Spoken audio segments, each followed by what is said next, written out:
आज हम देख रहे हैं मोडालिटी इन इंग्लिश। जैसा कि आप जानते हैं कि मोडालिटी को एक्सप्रेस करने के लिए हम इंग्लिश लैंग्वेज में मॉडल वर्ब्स का यूज़ करते हैं। I am Shamsher, welcome back to my channel मको English. I am here to help you master the English grammar. Today we are going to talk about modality in English. जैसा कि आप जानते हैं कि मोडालिटी को बताने के लिए इंग्लिश में मॉडल वर्ब्स का यूज़ किया जाता है और भी बहुत सारे मेथड्स हैं जिनका यूज कर कर हम मोडालिटी को बताते हैं, जैसे एडजेक्टिव्स, एडवर्ब्स। परंतु जो मेजर की रोल प्ले किया जाता है वो मॉडल वर्ब्स के द्वारा प्ले किया जाता है और इसका कोलोक्वियल या स्पोकन लैंग्वेज में बहुत ज़्यादा यूज होता है। तो हमें इनके मीनिंग को समझना बहुत ज़्यादा ज़रूरी है। तो सबसे पहले हम देख लेते हैं कि जो प्राइमरी मॉडल वर्ब्स हैं वो 9 मॉडल्स हैं इंग्लिश में। May, can, will, shall, might, could, would, should और मस्ट। तो ये हमेशा ही फाइनाइट होते हैं। फाइनाइट का मतलब ये होता है कि ये कभी भी नॉन फाइनाइट फॉर्म में नहीं आते हैं। तो ये हमेशा ही जब भी सेंटेंस में आते हैं तो जो फर्स्ट ऑपरेटर होता है उसी पोजीशन पे आते हैं। ये कभी भी किसी ऑपरेटर के बाद में, किसी दूसरी हेल्पिंग वर्ब के बाद में नहीं आते हैं। तो जो मेरी मे, कैन, विल और शैल है ये प्रेजेंट फॉर्म है, परंतु इन्हीं की प्रेटरेट फॉर्म है मेरी, वो है माइट, कुड, वुड और शुड। मे की माइट है प्रेटरेट फॉर्म, कैन की कुड है, विल की वुड है और शैल की शुड है। परंतु ये सिर्फ प्रेटरेट फॉर्म है, इसका मतलब ये नहीं है कि ये पास्ट टेंस को बताती है। मॉडल्स के जो यूजेज हैं वो टेंस से बिल्कुल डिफर करते हैं। तो जहाँ पर मेन वर्ब की प्रेटरेट फॉर्म पास्ट टेंस को बताती है, मॉडल वर्ब्स की प्रेटरेट फॉर्म ये टेंटेटिवनेस को बताती है। बहुत बार इसके द्वारा प्रेजेंट टाइम बताया जाता है। जितनी भी मेन वर्ब्स हैं इंग्लिश लैंग्वेज में उनकी प्रेटरेट फॉर्म जो होती है वो पास्ट टेंस को बताती है, परंतु मॉडल वर्ब में ऐसा नहीं है, प्रेजेंट टाइम को बताती है। अगर हमें पास्ट टाइम का सेंस देना होता है, मॉडल के बाद में हैव प्लस पास्ट पार्टिसिपल या वर्ब की थर्ड फॉर्म का यूज किया जाता है, जैसे must have taken, may have taken. तो मे के बाद में हैव आया है, मस्ट के बाद में हैव आया है, उसके बाद में वर्ब की थर्ड फॉर्म आई है, पास्ट पार्टिसिपल फॉर्म आई है और ये पास्ट टाइम को बताता है। तो ये फ़र्क है। इसके बाद में मोडालिटी को दो भागों में बांटा जाता है, सब्जेक्टिव और ऑब्जेक्टिव। सब्जेक्टिव मोडालिटी में कोई ना कोई व्यक्ति इन्वॉल्व होता है। बहुत बार तो ऐसा होता है कि स्पीकर खुद इन्वॉल्व होता है उसमें।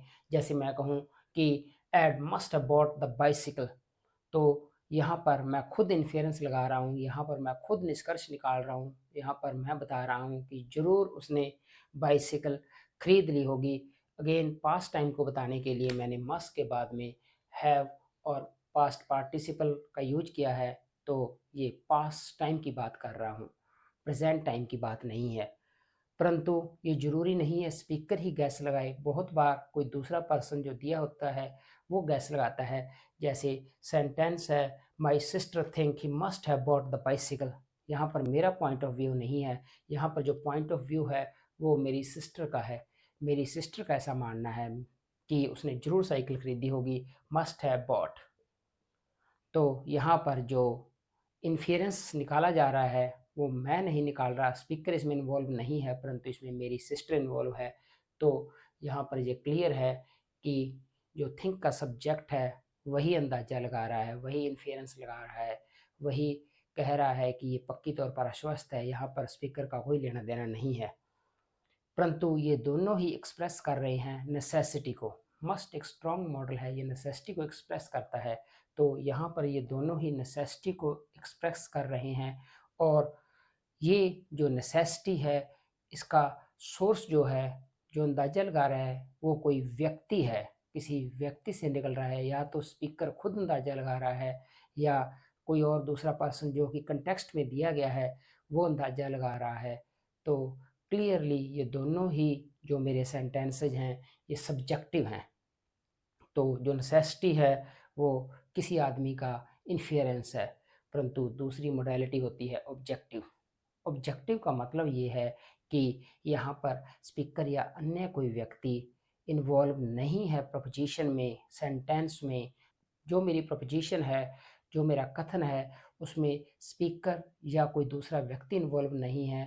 ये एक नेसेसिटी है जो कि ऑब्जेक्टिव है। ऑब्जेक्टिव का मतलब है कि इसमें किसी व्यक्ति का इन्वॉल्वमेंट नहीं है और ये एक मैथमेटिकल, साइंटिफिक, मेडिकल किसी भी तरह की नेसेसिटी हो सकती है और एक ये नेसेसिटी उस नॉलेज से आ रही है, ना कि किसी व्यक्ति पर डिपेंड है ये।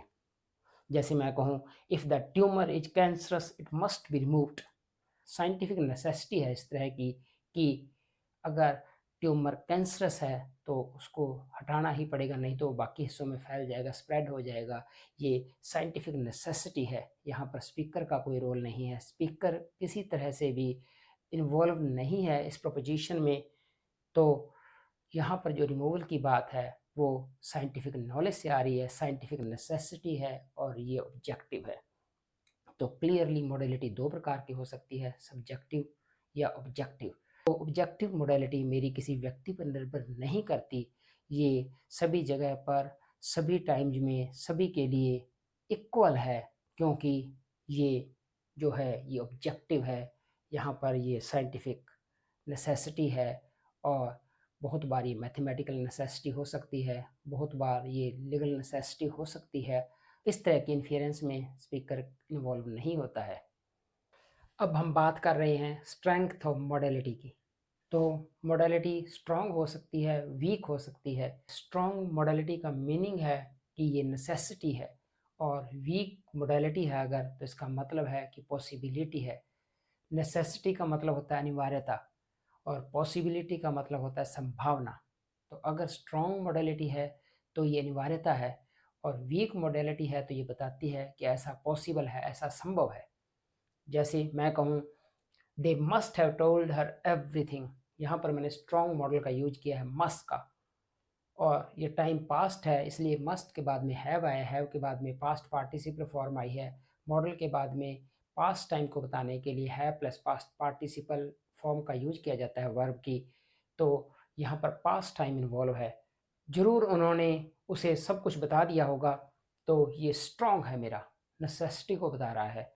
इसी तरह से they may have told her everything. May जो मेरा है वीक मॉडल है और ये पॉसिबिलिटी को बताता है, शायद उन्होंने उसे सब कुछ बता दिया होगा। तो यहाँ पर ये वीक स्टेटमेंट है और मे का यूज हुआ है। अगेन पास्ट की बात है इसलिए मे हैव प्लस वर्ब की पास्ट पार्टिसिपल फॉर्म का यूज हुआ है। क्लियर है कि मस्ट स्ट्रॉन्ग है और मे वीक है। तो स्ट्रॉन्ग मॉडल्स नेसेसिटी को बताते हैं और वीक मॉडल पॉसिबिलिटी को बताते हैं। इसी तरह से यू मस्ट स्टे टिल 7, ये स्ट्रॉन्ग है। मैं सामने वाले व्यक्ति से कह रहा हूँ कि तुम्हें 7 बजे तक रुकना ही पड़ेगा, ये नेसेसिटी है, ऐसा अनिवार्य है। इसी तरह से you may leave early, may weak है और ये एक पॉसिबिलिटी को बता रहा है कि आप जल्दी जा सकते हैं, ये आपके लिए पॉसिबल है।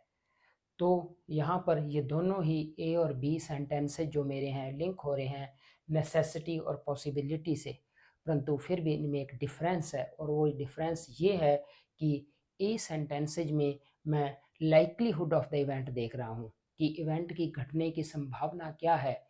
तो इवेंट पर मेरा डायरेक्ट कंट्रोल नहीं है और मैं सिर्फ गैस लगा रहा हूँ कि इवेंट घटी होगी या नहीं घटी होगी।